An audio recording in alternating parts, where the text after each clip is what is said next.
What's up guys, Mike here, and today we're doing something new. Originally, I set out to do a winners and losers of the NBA trade deadline, but that's done by everyone. Instead, I'm going to do 5 hot takes from the NBA trade deadline. Now, if you don't know, a hot take is, give me 1 second as I Google it, a piece of commentary whose primary purpose is to attract attention. Yikes. Did not expect that, but yeah, I guess that's kind of true. Hot takes are not normal opinions. They're opinions that are kind of out there that most people will not believe will come true. So if I'm wrong on a few of these 5, don't post too much hate. If I'm wrong on all 5 though, go ahead, let me have it. And with all of that said, let's just jump into these hot takes. And remember, the comment section down below is going to be very, very interesting. Number 5. Markelle Fultz. And the hot take is, now that he is out of Philly, Markelle Fultz will become, at the very least, a starter level player in the NBA. Look, I get it. Philly made a mistake when they traded up in the 2017 draft to get Markelle Fultz, and as for Markelle, well, obviously he's been more than a disappointment. In fact, right now he is one of the biggest busts the NBA has ever seen. Regardless of that though, let's try and put ourselves in Markelle's shoes here. The kid is just 20 years old and every move he makes gets talked about on every sports show and the entire internet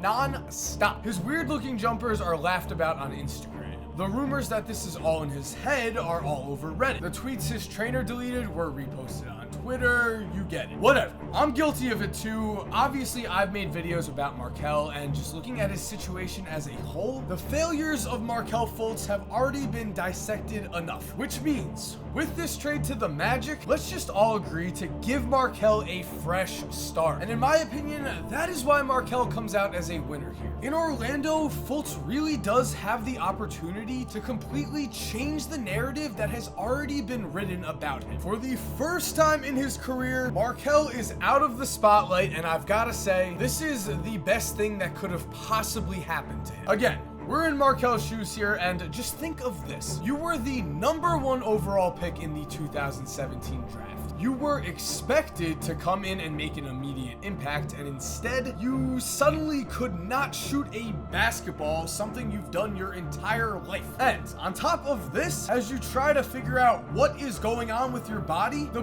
pressure to become the player you once were gets even bigger because you're playing in a major market for a team that is supposed to be competing for an NBA Finals appearance. If we're being real, almost anyone would have seriously struggled if they were put into Markelle's situation. So again, getting a fresh start, moving away from Philly and to Orlando, where the team is rebuilding for the 10th straight year, is the best thing that could have possibly happened for Markelle. Also, I just want to put it out there, I am rooting for Markelle hard. I want him to do well in the future, I want him to reach his potential, and I want him to become an all-star. Remember, I'm a Bulls fan, so if there's one thing I know, it's dealing with the heartbreak of a promising player suffering through injuries, and if there's one thing I love, it's a good redemption story. Hopefully, by the time Markelle's career is over, he ends up with one of the greatest redemption stories we've ever seen. Number 4, the Dallas Mavericks / Kristaps Porzingis. And the hot take is, the duo of Luka and Kristaps will prove to be an improved version of the original pairing of Steve Nash and Dirk Nowitzki. To me, it is obvious that Mark Cuban had some kind of horrible blackmail on Jim Dolan. That is the only reason this trade would make any sense to me, and yeah, with that said, this is a typical Knicks move, but this is a video about the winners of the draft, so we're gonna focus on Dallas. And speaking of Dallas, again, in my opinion, the Mavericks are now in an incredible position in the post-Dirk era. They have 2 potential superstars to build off of whose games look like they will not only fit together perfectly, but they're also exactly the type of duo you would want to build around in the modern NBA. Obviously, we know Luka and Kristaps' strengths. Luka is a point guard in a wing's body who already plays like an NBA vet and has the type of passing vision and basketball IQ that only a few people in history can relate to. Meanwhile, Porzingis is a 7'3" a sharpshooting big man who also has a habit of dunking in people's faces. So as long as Kristaps comes back healthy, this duo is going to be scary. And the best part is, we've never seen either of these players play with another star who brings out the best in them. And yes, everyone that's counting at home, that was a little bit of shade at Carmelo. Anyway,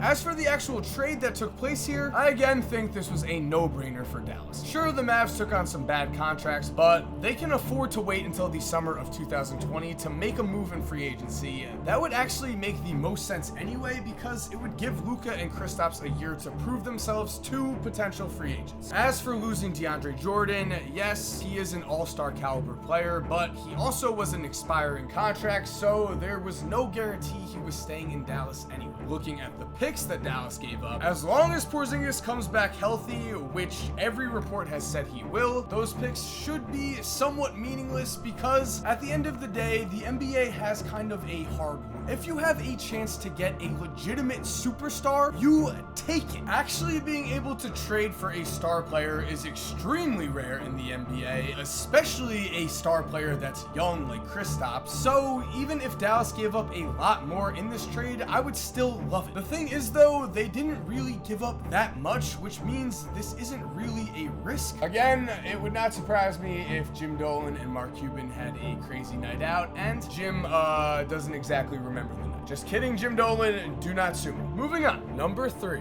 the Toronto Raptors. And the Raptors' hot take is, when we look back at the 2019 trade deadline, the Marc Gasol trade will be irrelevant. Judging by my hot take, you can probably assume what I'm gonna say here, but let's just lay out my thoughts. Obviously, I think Kawhi Leonard is leaving the Raptors because nothing about his current situation in Toronto is different than his situation with the Spurs. He is still in a small market, he is still on an older team, and he is still not as popular as an athlete as he wants to be. So yeah, while the addition of Marc Gasol is going to make the Raptors better, I don't think it does anything for the team long term when it comes to Toronto actually keeping Kawhi. Just looking around the East, the Sixers have a young team, the Bucks have a young team, the Celtics have a young team. In fact, it really is only the Raptors in terms of Eastern Conference contenders right now that don't have a young team. They have a roster where their only 2 all-star level players other than Kawhi are a point guard who is about to turn 33 and a center who's already 34. That is a problem, and going back to the small market aspect of all of this, I understand Toronto is a big city, but they are not Los Angeles, they are not Miami, they are not New York, at least when it comes to basketball. If you don't believe me, just take a look at Kawhi's numbers this year. At this point of the season, no one is really talking about him, despite the fact that he's averaging 27.3 points and 7.9 rebounds per game. Those are career numbers, and if you don't believe me when I say that no one is really talking about him, don't worry, I have the stats to back up my opinion here. Because according to Google Trends, a tool that allows us to see how frequently a person's name is searched, in the last 90 days, Kawhi has earned an average score of 2 when compared to Lonzo Ball and LeBron James. Meanwhile, Lonzo has a 5, which means his name is searched 2.5 times more than Kawhi's, and LeBron has a 19. That means LeBron's name is searched almost 10 times more than Kawhi's. Kawhi Leonard is one of the top 5 to 7 basketball players in the world. However, he is not popular at all. That's why he wanted to leave San Antonio. That is why he's going to leave Toronto. At this point, I think I've made my case. Kawhi wants to build his brand, and that's just not happening as a Raptor, so I'm sorry, Toronto fans, but I think your man is gone. Number 2.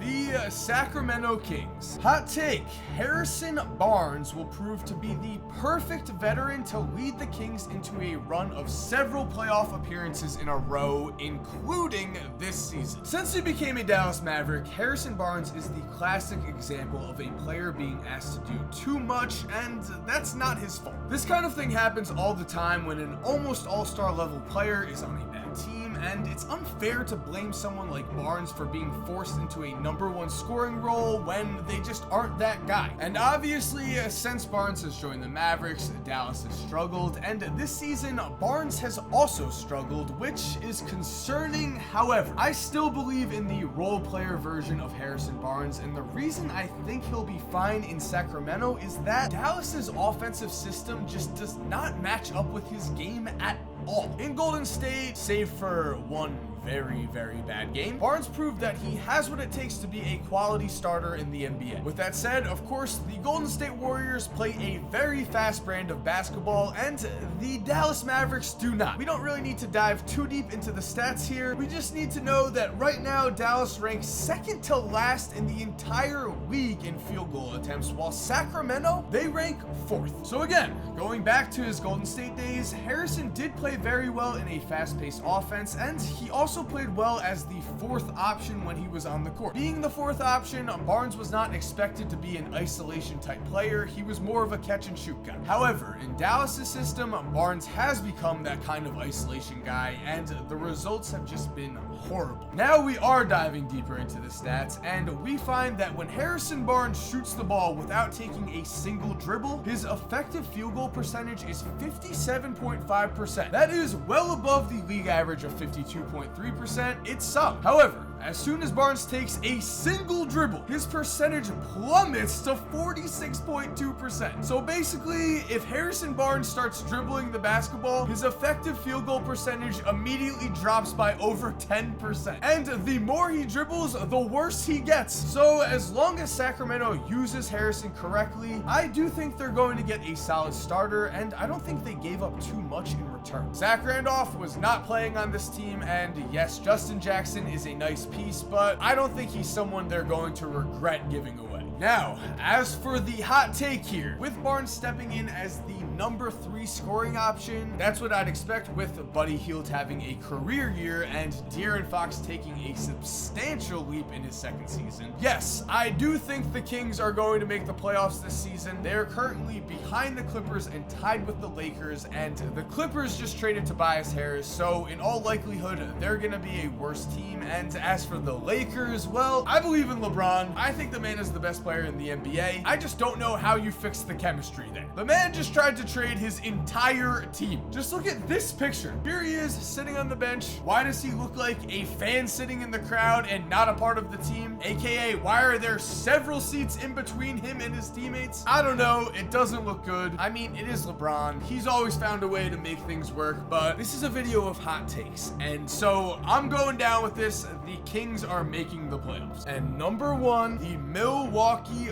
Bucks. The Bucks hot take is the Nikola Mirotic trade will have the most impact out of any deadline deal this season. Also, it will be the reason that the Bucks make the NBA Finals. Now, to some of you, this might seem a little out there, but personally, I think this trade speaks for itself. And the reason I think this is pretty simple. Before this trade, the Milwaukee Bucks were very, very good, if not elite. They currently have the best record in the NBA. They currently rank 1st in the league in defense, and they rank 4th in offense. They have been dominant, and it is because of this dominance that when I heard they were able to get Nikola Mirotic for what ended up being Thon Maker, Jason Smith, and 4 second-round picks, I was shocked. Now, apparently, according to Zach Lowe, they actually outbid the Sixers for Mirotic, and come playoff time, I think that's going to come back to bite Philly. In fact, I think every contender in the East is going to regret not trying to get Mirotic, because the man was obviously very available, and he's also a very good basketball player. To give you proof of this season he is averaging a career high in points with 16.7 a game. He's averaging a career high in 3-pointers made with 2.7 a game, and he has a career high in true shooting percentage with a percentage of 59%. Going further than the numbers though, let's look at 2 facts from last season. Last year, the Chicago Bulls started 3-20 and were on a 10-game losing streak before Nikola Mirotic played his first game for them. They would go on to win 7 straight games when he took the court, and overall were 14-11 when he was playing. So of course, Chicago traded him because they were trying to tank and he was ruining that. And on the Pelicans, Mirotic played 30 games, and in those 30 games, New Orleans went 20-10. Without him, they were 28-24. That pretty much sums up my point here, guys. Mirotic is a good basketball player. He is a valuable player on a playoff team. The Bucks stole Nikola Mirotic. They just added another solid piece to their roster, and all they had to do was give up 2 guys who were not playing and some second-round picks. It's very possible that the addition of Mirotic could be the difference in the Eastern Conference playoffs this season. That's my hot take. That is the type of player that has the ability to take over games on the offensive end during the fourth quarter of playoff games, and that is a huge asset to have on any roster. So you heard it here. Nikola Mirotic,